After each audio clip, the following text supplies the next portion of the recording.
Hey you guys, welcome to Q&A Wednesday. So today I'm not answering a specific question. Somebody had asked me to talk a little bit more about authentic branding and like what that means. And so that's what I'm going to talk about today. For the sake of brevity, I'm going to just talk about like one aspect of authentic branding. It's like a whole thing that you can get going on, but I'm just going to talk about one tip about authentic branding. Authentic branding is something like the word authentic gets thrown around a lot. The term authentic branding gets thrown around a lot. I think that it's confusing to know exactly what it is. So if you have a business like mine where you are your business, so as opposed to somebody going into a store and dealing with employees, people are dealing with me directly. When I offer my service, it's me directly offering it. It's us meeting up. They're getting to know me as a person. So it is really important that when I'm doing branding that I am letting people know who I am. Because who I am is a big part of why people will hire me. Now, the main reason people hire me is my work. That's how it should be.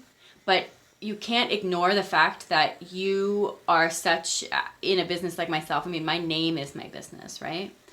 That is such a big part of my whole business, my whole brand, that it's not something that I can ignore. It's pretty much there whether I want it to be or not, so you might as well be intentional about it. So there are two things I want to say about this. People think that to have authentic branding, you need to kind of like unzip your life and just like have this open book mentality where you just show everybody your life, and that makes it more authentic, and that makes it more real.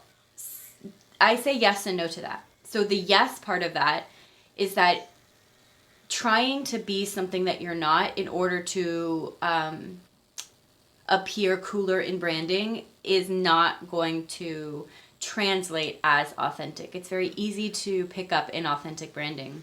So if I think it's cool that people ride bikes and I really want to be like a chick that rides bikes, but I don't ride bikes, and I start just like trying to put that as part of my branding as something that I do when I actually don't, that's just never going to come across authentic.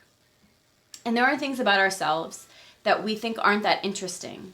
But if you just put them out there, things that you like, random things that you like, people will, you'd be surprised how people are like, oh, that's cool. I hadn't thought about that. Or I don't see many people doing that. And you're like, oh, really? This is just something that I do.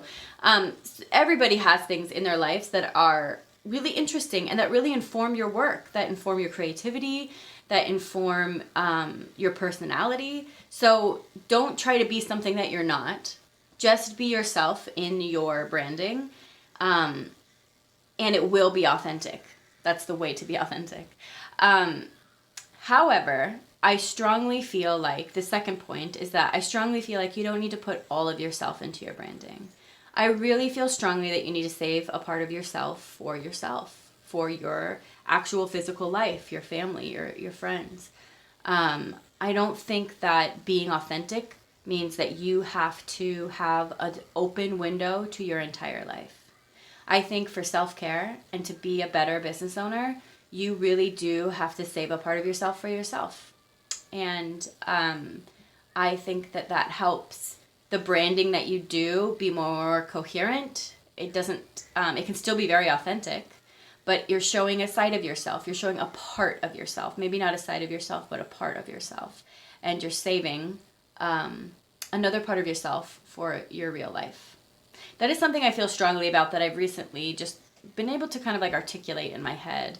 And I think it's been really helpful for me personally. It's been really helpful for me to say what part of myself is helpful for people to know about me in order to know what kind of work I'm going to do, what kind of person I'm going to be to work with, what kind of business I run. That's the part of me that people need to know.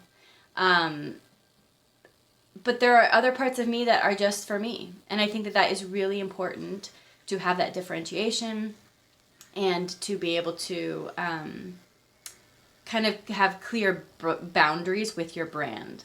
So your brand can be authentic and you can also have boundaries with it, which was a big realization for me. I've learned that only this past year. And I think that has been really beneficial for me in building a brand that communicates who I am and what I make, and also being able to feel like I'm not consumed by that or consumed by trying to keep up with that.